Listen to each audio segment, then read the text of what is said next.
সীমান্তে কাঁটাতারে জমি জট, রাজ্যের পদ্ধতি মেনে সরাসরি জমি ক্রয়ের সম্মতি। বেড়ার জন্য কেন্দ্রের টাকায় কেনা জমি হস্তান্তর। মার্চের মধ্যে বিএসএফকে জমি দিয়ে দেওয়ার নির্দেশ হাইকোর্টের প্রধান বিচারপতির ডিভিশন বেঞ্চের। কি নির্দেশ দিল আজ হাইকোর্টের প্রধান বিচারপতির ডিভিশন বেঞ্চ? অর্ণব রয়েছে সঙ্গে, জানাবে আরো অর্ণব। ভারত এবং বাংলাদেশ এই সীমান্তে বেড়া দেওয়ার জন্য মূলত কাঁটাতারের বেড়া এবং একই সঙ্গে বিএসএফ এর ফাঁকা যে জায়গা ইনফ্রাস্ট্রাকচার পরিকাঠামো তৈরির জন্য একাধিকবার রাজ্য কেন্দ্র এই বিষয় নিয়ে বৈঠক হয়েছে এবং কেন্দ্র এবং রাজ্য উভয়ের সম্মতিতে একাধিকবার জমি কোথায় কতটা লাগবে তার একটা সিদ্ধান্ত হয়েছিল। সর্বশেষ কেন্দ্রীয় সরকার অর্থাৎ কেন্দ্রের স্বরাষ্ট্র মন্ত্রক 494 কোটি টাকা দেয় রাজ্যকে, তার জন্য প্রায় 250 কিলোমিটার অর্থাৎ ভারত বাংলাদেশ সীমান্তের যে জমি সেই জমি হস্তান্তরের জন্য বলা হয়।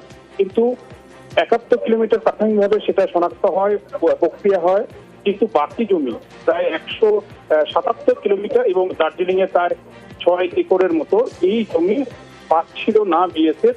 এক্ষেত্রে প্রাক্তন সেনাকর্তা সুব্রত সাহা জনস্বার্থ মামলা করেন। সেই মামলার প্রেক্ষিতে রাজ্যের যে পদ্ধতি রয়েছে, রাজ্যের পদ্ধতি কি, রাজ্যের এই বিষয়গুলি দেখভালের জন্য রাজ্যের মুখ্য সচিবের চেয়ারম্যানশিপে একটি কমিটি রয়েছে, যে কমিটি পুরো বিষয়টি দেখভাল করে এবং এক্ষেত্রে সরাসরি যারা জমি দেন তাদের কাছ থেকে জমি কেনা হয়, কেন্দ্র টাকা দেয়, সেই কাজটা রাজ্য পদ্ধতি মেনে কেন্দ্রের হাতে জমিটা তুলে দেয়, এক্ষেত্রে বিএসএফ তুলে দেয়। সেই কাজটা